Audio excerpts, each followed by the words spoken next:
Care Bears is definitely different though to what it was 45 years ago, and I think that's really important as a brand owner, is making sure that you are relevant for today. I'm a 1985 baby and grew up with Care Bears. My mum loves to remind me that I had a full Care Bears room with bedspread wallpaper, you name it. I think there is a trend across the entire licensing world right now. Why do you think nostalgic brands are doing so well in licensing right now? I think it depends on the brand. It felt like the brand had been kind of simmering since its relaunch in 2019. People are gravitating towards brands that had an emotional connection for them as a child. We are working on new feature film with Warner Brothers. What are the things that you're evaluating? What are you sort of like looking for? And authenticity is absolutely fundamental. are you doing anything with Swift-Heart Rabbit in the future? Watch this space. What is your favorite Care Bear? I'm gonna force you to choose one. You can only choose one. Who's your favorite?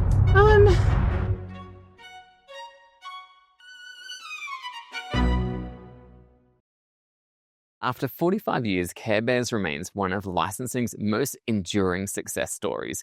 From surviving industry changes to reinventing itself for new generations, this nostalgic brand has mastered the art of multi-generational appeal. For me personally, Care Bears holds a special meaning. I received Swift-Heart Rabbit the day I was born, and it became my most treasured companion. Charlotte Payne, VP of International Licensing at Cloudco, has overseen Care Bear's global expansion, launching unexpected collaborations with Hello Kitty, Barbie, and K-pop stars. Today, she reveals how nostalgic brands stay relevant and why authenticity matters more than ever in licensing. Before we dive into today's show, I wanted to share something really exciting with you. For the first time ever, I'm opening my vault of nearly 20 years of licensing experience through my online course, Learn to License. Whether you're just starting out or looking to level up your licensing game, this is everything I wish I'd known when I began my journey. From deal structures to finding the right license, knowing if you're ready and how to pitch like a pro. It's all there. The fundamentals that separate successful licensors from everyone else. Visit learntolicense.com and let's get you from curious to confident. Now, let's jump into today's episode. Charlotte, this is a real pinch me moment because Care Bears is a brand that means a lot to me. I was given a Care Bears cousin, Swift-Heart Rabbit, by my grandma on the day I was born, and it became the toy that I would not let out of my sight. And that was almost 40 years ago, and Care Bears are as popular as ever all over the world. So I'm really excited to talk to you about everything Care Bears. So Charlotte, thanks for joining us on Born to License. Of course, thanks. So Charlotte, you've been at Cloudco for just over 2 years. Mm-hmm. Tell me, what initially drew you to the Care Bears brand? Similar to you, I'm a 1985 baby and grew up with Care Bears. My mum loves to remind me that I had a full Care Bears room with bedspread wallpaper, you name it. So I think what's really fascinating about Care Bears is obviously we're seeing a huge nostalgia anyway from the brand. And obviously, you know, having that nostalgia is core to people really understanding the brand and having that emotional connection, which, you know, Care Bears is such an emotive brand anyway, that I think what it's really helping us do is also pivot and speak to younger audiences. So we have that kind of parent endorsement that had a love. What excited me though about coming to Cloudco was it felt like the brand had been kind of simmering since its relaunch in 2019. And actually I could just see the potential of where it could go. We were already starting to see interest coming up in Asia, and Australia is obviously a huge market. So what was really exciting is that you can only see growth potential from that. Part of what I love about this industry is rejuvenating brands and taking brands that maybe have sat on the shelf for a little while that have a real opportunity to come back in a meaningful way. So yeah, I was excited to take on this challenge.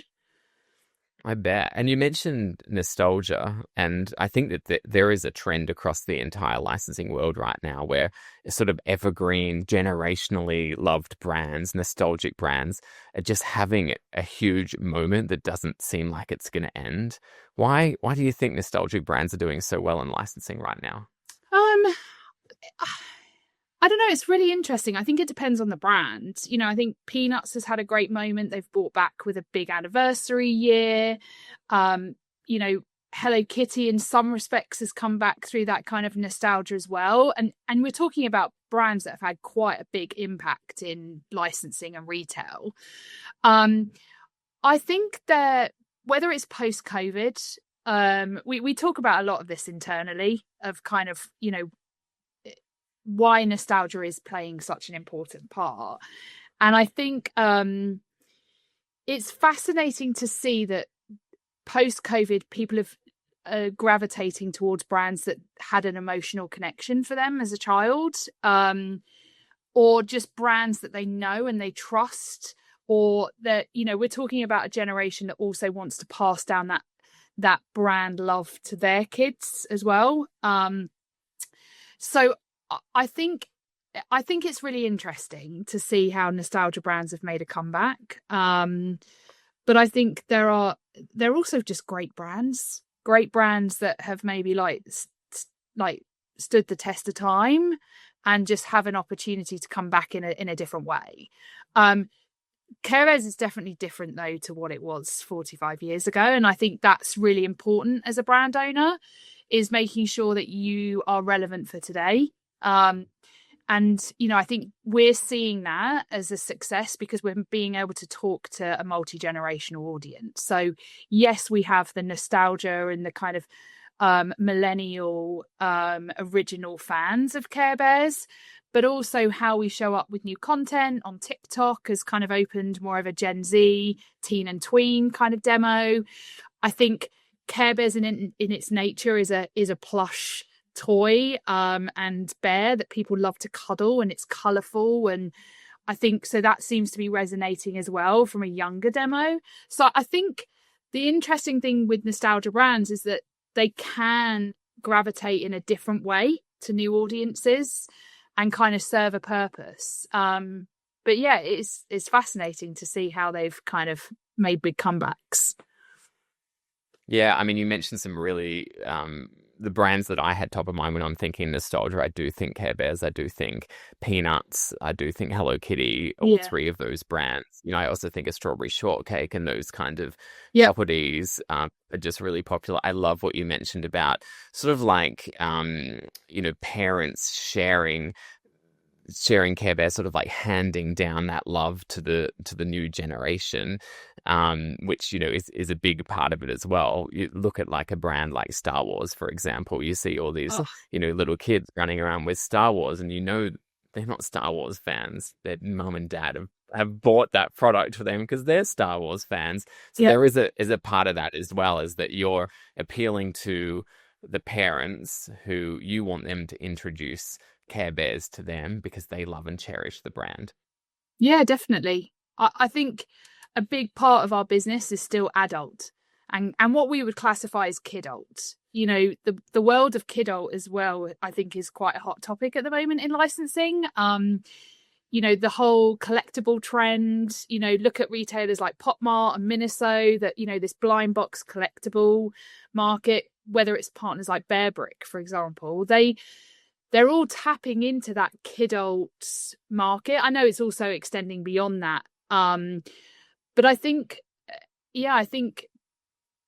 it's definitely been a key to unlocking how we bring back Care Bears. So, I think this was before my time, but, Robbie and the team have really kind of looked at, bringing back classic as much as we brought back the new look. And I think that's been a pivotal part in looking at how we extend the reach of Care Bears. The new look is, based on the new TV series, Unlock the Magic, but the classic look is what people remember.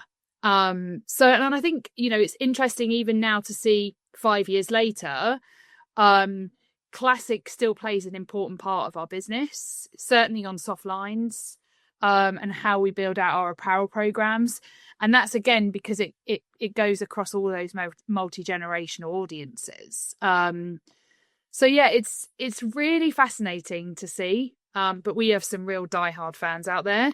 So we also have an expectation, and I think this is what brands mustn't forget, is there are diehard fans that remember a brand in a certain way and have expectations as well about how you show up for them. So I think even some of the collabs we've done are really interesting as well, like how nostalgia brands can come together. We did the Hello Kitty collab in the US. That's going to start rolling out internationally from this year. It's that kind of surprise and delight aspect too. I think how brands show up in a different way, in a way that excites fans, especially the nostalgia fans, because Strawberry Shortcake was part of the American Greetings original heritage of Care Bears as well. Both greetings cards brands that, which is how a lot of brands formed many, many years ago. So I think, it's really interesting to see how brands like you mentioned, even Strawberry Shortcake, are kind of reinventing themselves and figuring out ways to kind of be relevant. The world has changed in 45 years. So, I think brands also have to adapt and make sure that they're relevant for today. There's a few things you mentioned, Charlotte, that I really want to dig into more. One thing that I've been paying very close attention to is the collaborations you've been doing with other licensors. So you've worked with Strawberry Shortcake, Sesame Street. Tell me a bit more about sort of the thinking behind why you're doing that and the response you've been getting. Well, the response has been way beyond our expectations. I would definitely say some of the collabs have worked better than others. I think, this is a new area. If you'd said to me 10 years ago, studios are going to work with other studios, even Hasbro working with Mattel, like that would have been like an absolute no-go area. So I think there's two ways that we've approached collabs. One is IP collaboration. So I think there's a very different approach to how we've looked at those. Like, are there key alignments from a brand DNA? Do we have kind of shared audiences? Is it about tapping into new audiences? I think the surprise and delight aspect is something that we've really wanted to dive into. Like, how do you show up in a different way? Unless you're a big movie property now that's got a big release cinema day or a new TV series day, it's really hard to compete in the licensing space. So I think these collabs offer real great marketing tools to show up in a different way. And I think with the combination that people want to collect something, that collectability is bigger than ever right now. So I think us creating something that only has a really short shelf life has also been really interesting to watch how fans engage. So, the Hello Kitty one in the US, for example, was only live for like 6 months. And once it's gone, it's gone. And so that frenzy feeling that people have to get it now while they can and collect it, I think was also really interesting to watch. I think the other collabs that we look at is toy collaborations, and we're starting to look at this in publishing. How kind of ways can we work with big brands in this space to create something unique? And we did that with Barbie this year. We launched a Barbie collection of blind cylinder Barbies. So there was 3 to collect. We've got another 3 coming autumn winter this year. It's part of Mattel's strategy with Barbie to do on their Cutie Reveal series. So this was actually their first license that they did on the Cutie Reveal series, and it hit #1 of their Barbie globally. So it was the #1 selling doll globally. So I think there's definitely ways that you can collaborate with people, whether that's like on a toy collaboration or whether on an IP collaboration that does create something really unique and different to the market. We're seeing the same on gaming, us working with really big games, but to create meaningful extensions to that as well is really fascinating. We did that with our first Roblox game this year as well. So yeah, I think I would be surprised if more and more people aren't starting to do this. I think it makes a really interesting part of any like brand and marketing strategy. So yeah, you'll definitely see more of them coming from us, some unexpected, some probably more expected. We've just launched the Wicked collaboration, which Ariana Grande actually posted about, which is amazing. And that one's really just a plush program.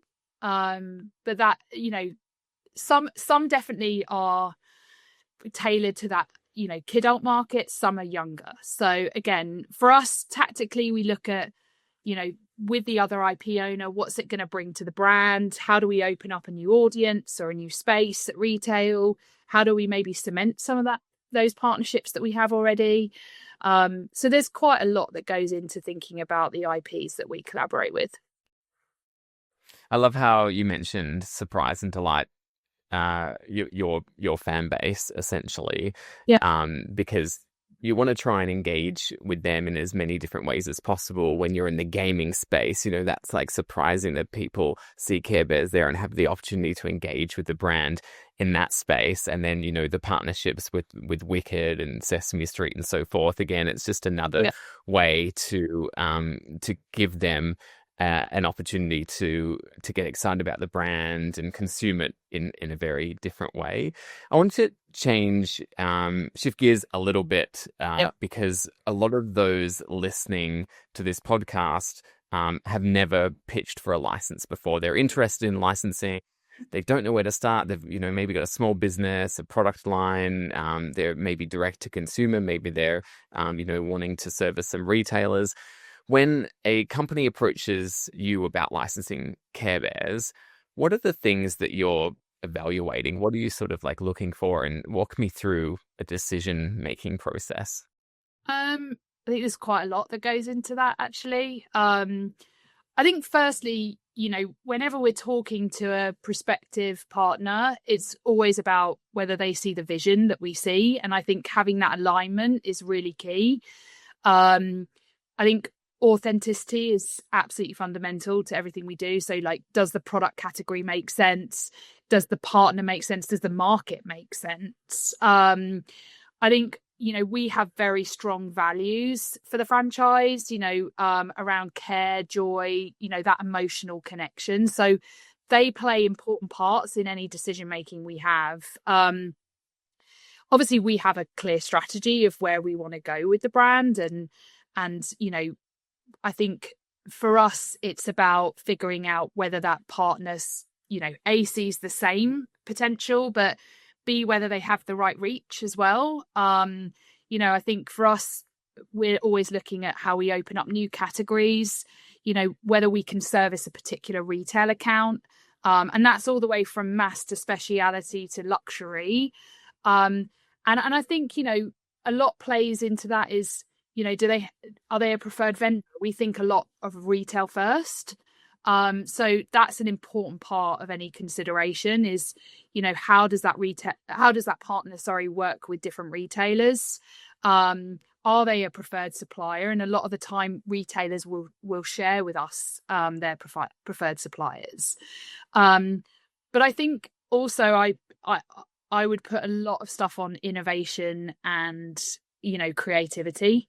If a product is incredible or it stands out as a completely new product to the market, we're always excited about that. We've just done a Care Bears virtual pet, which I think is really fascinating. It plays into that nostalgia of like the Tamagotchi and that virtual pet piece, but it has totally new technology. It has a really different way of engaging with different demos, different levels. So again, I think innovation plays an important part. If there's a really cool, unique product as well, that's definitely something that excites us. And what about e-commerce companies? You mentioned like retail and being preferred vendor and, having that kind of retail distribution is important for those kind of prospects. What about the e-commerce side of things? What are you looking for? Are you looking for, to see what kind of engagement they're getting on socials, or are you looking at sales projections? Are you looking at, what is it that you're focused on? E-commerce is a really interesting retail channel at the moment. I think, Amazon's played an important part. We have a very, very unique working relationship with Amazon to look at not only how we can build out a kind of bigger marketing strategy with them, but also how we actually support licensees. And I think that's really important. But yeah, I mean, e-commerce plays an important part. It's a huge percentage of where people shop now. We're also seeing that on social commerce as well. So how we work with partners across TikTok stores, you've got influencers built into that now on social media. We have a high engagement on social media too. So, even things like TikTok has helped us open up an appetite for health and beauty. So it's really fascinating to see how e-commerce, social commerce is also having an impact. So they're definitely parts of any discussions that we would have with prospective partners. And I mean, I'm not going to sit here and know the whole world of how TikTok's social commerce works, but it is fascinating to see how influencers are just having such an impact on how people are consuming brands, how they're purchasing, having that direct click as well. It's so easy now to purchase online versus making that choice going into a retail store. So I think you're going to probably see more in that space from us. But certainly I think in the licensing industry as a whole. Yeah. And let's say someone comes to you with a proposal, they want to get a Care Bears license. Yeah. In terms of the way they approach you and what they present to you, is there anything that could be like an immediate red flag that comes to your mind? I think if there's no alignment with the brand, or it feels like dare I say, like a label slap, I think that for us is a bit off-putting. Anything you do at retail, anything you do at product has to have a storytelling. I think consumers now see through something that isn't authentic or doesn't feel true to a brand. So I think that certainly would be something that we would consider as a red flag. I think, we're always mindful of, how much you put out into the market too. Obviously licensing has a big revenue commercial component into any consideration, but also you don't want to flood the market. So I think if someone was pitching volume or over storytelling or that kind of brand alignment, I think that would be a big flag for us.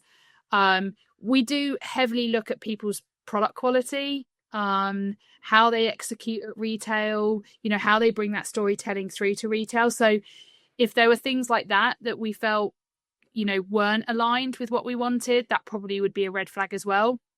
But I'll be honest, we typically work with best-in-class licensees, so it's very rare that you would come up, to a partner or get to that evaluation as part of any discussion that it feels like a red flag at that point. Yeah. And I guess, like, for example, you would also want to make sure that there's no conflict with your existing portfolio. Of course. Yeah, that goes without saying. If somebody comes to you and they're like, oh, we want to do, this particular toy, and you already have a great partner that's doing that. Yep. You're not gonna want to entertain that other opportunity. We're very big on not going after dual licensing. So that is definitely not something we would want to do for sure. That plays an important part really into also, how partners compete with competitors as well. Everyone's always wanting to, look at the hottest brands, but we've had a lot of licensees that we've also stayed loyal to, that have been on this journey since Care Bears, completely came back, in 2019. So I think it's again about building that loyalty with partners. We do try and really approach any licensee as a partnership that we, if they win, we win. And I think that's kind of the ambition. We want to get to a renewals business. We don't want to be, pitching new licensees all the time. So again, I think we evaluate quite heavily, like what's the long-term opportunity as much as it is about a short term. A quick pause here. If what we're discussing is really resonating with you, you're going to love what I've put together in Learn to License. This isn't just another course. It's 2 decades of real-world licensing experience distilled into actionable strategies you can use immediately. I've worked with everyone from startups to Fortune 500 brands, and the patterns for success are surprisingly consistent. The course covers all things that you need to consider when it comes to licensing, particularly those who are just starting out. So visit learntolicense.com. Your future licensing deals will thank you. All right, back to our conversation. I have been quoted as saying there is no better deal in licensing than a renewal. Everyone loves a renewal because it means everybody, the licensor, the licensee, everyone involved, because it means it was a success. Exactly. And it can be a much simpler legal process, and you just use the momentum that you've already built together and keep going for another 2 or 3 years or however long the renewal term will be. Yeah. So looking ahead, Yep. are there any particular partnerships that you're most excited about to explore with Care Bears? Is there any category that you feel is untapped? Is there any momentum behind a certain area that you're really keen to explore? Absolutely. I have an exceptional team, and I'm very, very lucky that we work in such an exceptional team and a very entrepreneurial team. You know, I think we're a team that has come from brands that have always had to think differently and think creatively about how you can move into different spaces. And I actually, that's part of what I love about licensing, that you can move into spaces and places that maybe licensing isn't even a thing or a terminology that certain categories use. We are definitely building out our publishing program. I think for us, having a much more of an opportunity to storytell through publishing. I know a lot of people talk about, publishing is a really tough space right now and people are buying less books.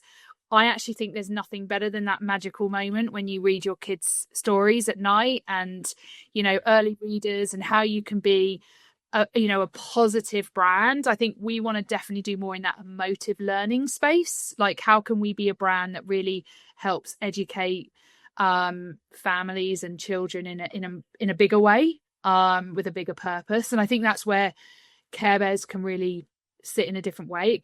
It can actually be more than just a bear and emotions. How can we actually be a positivity to understanding your feelings and emotions? So I think that you're definitely going to see more of us in that space. I think collectability is still a huge part of our business. So I think we're always looking at ways that we can show up differently and with the kind of key partners that we look at. But I think the next thing and shift you're going to see is, how do people get more up close and personal with the brand? So I think definitely experiences are going to be, and that world of, how do we tap into the sensory experience? How do we look at exciting ways that, you can live and breathe the world of care a lot, or get a little bit of a snapshot of what it's like to be in a Care Bears world. So I think that definitely feels really exciting about where we're going as a brand. We've got some really exciting partnerships coming up in that space from next year. And I think, we've got our 45th anniversary. A lot of people talk about anniversaries as a big milestone in this industry, and I think it is. But we're excited about what we have got planned coming up. It's not going to be a typical anniversary year. It's going to be a moment to bring something back for the diehard fans. So we're going to be bringing back something really exciting, which I think definitely you'll find exciting as well, given the history you have with the brand. Okay. I'm very excited. So sorry to tease, but yeah, you're definitely going to be seeing more, I think, both that service the nostalgia of the brand, but also new audiences. So we're really excited to expand toy and what that means next year as well. But certainly experience that more storytelling, how that extends into different categories, different retail accounts, will definitely be the focus for us over the next 12 months. So 45 years is 2026 or 2027? It's 2027. So you'll know that this licensing industry works very much 12 months in advance. So we're already coming out of LA toy previews where they're selling for autumn winter 26, which is crazy but exciting. So yeah, 45th is 2027. So yeah, it's shaping up to be an exciting year. Beyond that, the world of Care Bears, we are working on a new feature film with Warner Brothers. There's no official greenlit date, so I can't share anything on that. But I think given the respect and the brand's deep and long history, I think now feels like the best time to bring something exciting and new like a feature film. So that's definitely something as we look further ahead.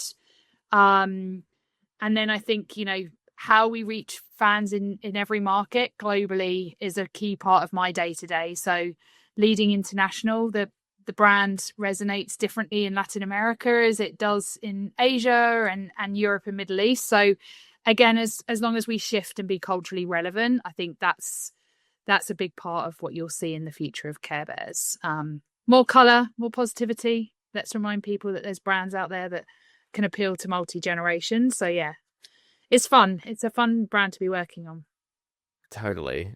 There's a few things you mentioned there just about the practicalities of licensing, right? And you said, the anniversary is coming up in 2027 and people are already starting to work on that now. I think that some people listening to this podcast who are not familiar with licensing, they may be just starting to get to know it, will be pretty surprised. I mean, date of recording is September. You're already working on 2027. I think they would be surprised. We get a lot of companies come to us and they say, well, when would you like, your first licensed product to be out? And they say, oh, we would like to get it out in 2 or 3 months. And they don't understand that, there is a, quite a lengthy process from the moment you engage with a licensor to the product going on shelf or being available. Can you share a little bit about sort of like what happens between that first conversation and the product getting on shelf? There's a lot that happens there. There is. Can you share it? I mean, I probably won't cover it all, David, but it depends on the category. So I think we're a lean enough business that we have the ability to pivot and move quite quickly. Not as quickly as we probably used to, just because of the number of partners and partnerships we have. But when you start talking to a licensee, I mean, that launch date of how they see when this is launching, I think has to be realistic. There's quite a lot that goes involved in even just product creation, assets, how a partner works through that product development. Before that, you've even got how are we going to, what does the deal look like? What's the future kind of planning of how they, how that partner wants to launch, what retailers, what markets, then, going through a negotiation on whether that's terms or brand fees, etc. And then I think once that's shaped up, you kick off that product development and approvals, which in its nature can take as long as a piece of string. I think, a 3D toy product would be a much different to a soft-lined 2D print. So we're fortunate enough we've got a lot of style guides and assets that people could, but also just having their designers take time to look through that or have an onboarding with us. And then you've got, anything from a manufacturing point of view, which is very much down to that licensee of how long things take for them. But we have been able to turn things around fairly quickly. I think if there is an opportunity and we have, there's a particular time frame that a partner wants, I think it's just about being open and honest from the outset of those expectations and whether or not we as a brand owner can hit it. Anyone entering into the world of licensing, it's such a fun industry. But it also depends on the brand owner, I think, and how they operate. Having come from some of the big studios, how they operate is so differently to, smaller companies like ourselves. So I think, any licensee that's looking at brands, I think has to consider that, especially if they've got particular short-term partnerships that they want to launch. bigger studios work slower than, so I think that also should be part of anyone's consideration on what brands they work with. Yeah, and it's very much, a partnership in every sense of the word, isn't it? Like, Yeah. You want your licensee to be transparent with you and say, hey, Charlotte, we would like to go live at this time of the year, in time for the holidays or whatever. Yeah. And you can have that conversation early on to see, is it actually going to be achievable? And, if it is, where do we kind of need to rush things, or, where will we be able to sort of make tweaks to our sort of process to make sure we can get that product to market? The product development stage can be complex, and we do have a podcast episode this season with Jenna Chalkley, who's head of product development globally at Born to License, and so she's given a lot of insight into that. So if you're interested in product development and you're listening to this podcast and you want more detail on that, then look out for that episode. Something you mentioned, Charlotte, was cultural impact. Mm-hmm. And, I'm speaking to you right now from Brazil, where I know that Care Bears is not known as Care Bears here. It's known as Ossinhos Carinhosos. I'm glad you said that. Yeah. Yeah. So tell me a little bit about how do you work with a brand that you need to adapt on like a global level? Because I noticed that Care Bears or Ossinhos Carinhosos is so popular here. It's popular in Australia, where I grew up. It's popular in the UK, in London, where I lived for 6 years. Yeah. It's popular in the US, where I visit a lot. I mean, it's very much a global brand. But how do you manage that? I think you have to. It's all about local execution. You can have a global brand. I mean, lots of people use the word glocal, and you have this global brand, but unless you're talking to the local market, whether it's Brazil, whether it's Australia, whether it's France, where in France people don't know what Care Bears is, they know what Le Bissinu is. It's part of the heritage of the brand. So I think you naturally have to play to your strengths. What is the brand awareness and heritage, and understanding that on a local level is really fundamental.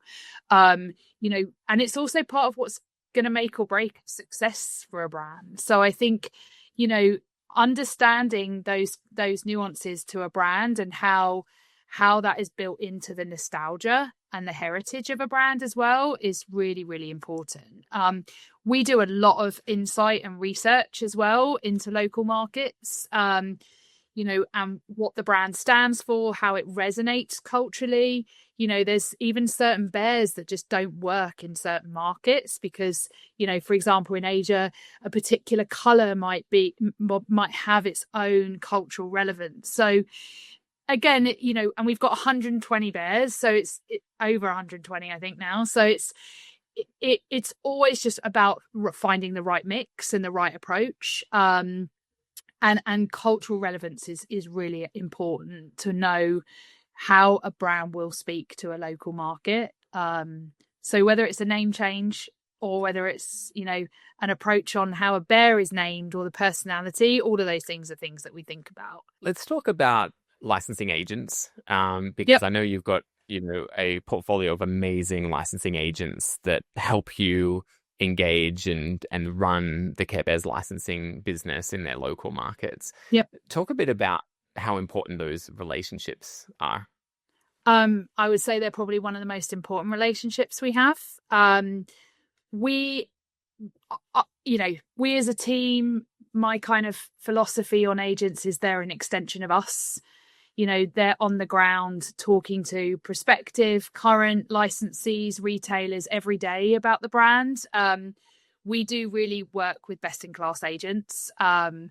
So I think that's very much how we approach it, that, they're a part of our team, and how we can make sure that they've got the right tools, that they can feel the passion and they're on board with the vision that we have for the brand as well. There's obviously day-to-day things that they also do with us in whether that's legal support or creative approval support and all of the other things that, can help speed up the process, and support the licensees on the ground. But yeah, we work with exceptional agents across the market. So we have an agent in every single market. And it definitely helps us, further reach, but also make sure that we're, I don't speak every language. So being able to have agents that also talk in local language is fundamental. And also these agents have, amazing relationships already. Typically they'll be managing multiple brands that they have very, very strong relationships with. So as it's a great way of partnering with a partner that has local expertise. And that's kind of our approach from a CloudCo perspective. Yeah, and I guess even if you know the Care Bears brand back to front and the UK market, Charlotte, because that's where you're based. Yeah. If we were to pick you up and drop you in Brazil, say, hey, you're going to manage Latam, you probably wouldn't know where to start because you don't have the relationships or understand the market as well as your local agent. So it makes perfect sense for you to have an agent where you happily pay them a commission. They'll do all that local engagement. It's not just about not having the bandwidth. It's also they've got that local expertise. Absolutely. They can really continue to grow the Care Bears business in those markets. Yeah. Oh, I mean, they are definitely experts in their own market. I like to think in my time within licensing, I've got a fairly good understanding, and I'm a big firm believer in traveling out to a market. I think that's really important, not only to support the agents that we have on the ground, but also just to understand the market. I'm sure you living in Brazil, the Brazilian market is so different to what it was 5-10 years ago. So, a market evolves. It's no different to the UK or France or Australia. Any parts of the world, are also evolving markets. So I think it's really important that, agents also feel supported. I think that's a big part, and having that local understanding of a market truly helps, especially when you're looking at deals or new categories or even new retailers. Pop Mart is a great example of that, or Minnesota, completely new retailers to the global landscape, and have actually shifted retail in a lot of ways. A lot of retailers are keeping their eyes now on those particular retailers just to see what they're doing. They're kind of perceived as trendsetters now. So it's really interesting to see how different retail is also shifting different markets. So I'm probably spend most of my time on an airplane and traveling and looking at what's going on in a market, which personally I think is the best way of understanding culturally and also the landscape of the market, which puts everything else in context. So definitely the last 12 months I've spent a lot of time in Asia, but that's a big part of of understanding a global brand and how you support that network of agents as well. Yeah, I've been seeing what you're doing in Asia, and it's incredible. I mean, tell me a little bit about how your fans in Asia are engaging with the brand a bit differently. Like I've just seen activations there that are so unique to that market. I think that market is really unique. We do a lot with K-pop bands, which actually has quite a big appeal globally. We've just launched an amazing collaboration with a girl band called Islet, where it's actually being driven out of Japan. But they're like a very up and coming K-pop band. So we've done a full integration and a music video and pop-up retail with them. And that really resonates extraordinarily across Asia. We do a lot of celebrity seeding with the influencers, but Asia also has the ability to do things on scale, and I think that's really exciting. We launch cafes there, we're launching pop-up retail that just is incredible in terms of its execution. Mall events, Christmas events, it just, and things switch on very quickly there. So typically, I mentioned sometimes things do take a long time. They really don't take a long time in Asia. Things move really quickly. So I think that market is definitely, very different in its nature in terms of how openly and willingly people, partner with Care Bears. Care Bears is just a very cute and cuddly brand, which just resonates exceptionally well with that market. But we work really hard to engage on social platforms. Social is a huge part of what makes or breaks a brand in Asia. So we do a lot on the local, like Chinese platforms as well, and we'll be definitely doing more of that. But there are some fascinating brands, and we've done a collab just with Astro Boy, which is a huge brand in Asia, to really show up in a unique way just for that market. So it definitely takes a different type of approach. It's definitely a young adult approach for us, but it's also an incredible market for Care Bears. It's our second largest region, so it's what works in Asia doesn't always work everywhere else, but it definitely does seem to be, we're seeing some great success there. Very true. So Charlotte, before we wrap up, I have 2 more questions for you. This first one, please don't hate me for it. What is your favorite Care Bear? There's 120 bears. You've got such an amazing portfolio of characters. I'm going to force you to choose one. You can only choose one. Who's your favorite? Well, actually, that's an easy one for me. So, because everyone in the team has to have a Care Bear. So I do take on Cheer Bear. She's in the original lineup. She's actually the bear that I had as a kid. So for me, that was an easy one. But I also, I just love everything that she stands for. She's a larger than life character. She's very much the cheerleader of the group. And I think when anyone talks to me or my team, like you'll see the passion of Care Bears. All of us are like fans in our own way. Have you got Cheer there? Isn't it Cheer? That's Cheer. Yeah, that's one of the like original look. Yeah. Yeah, she's my alter ego that I aspire to, David. That's for sure.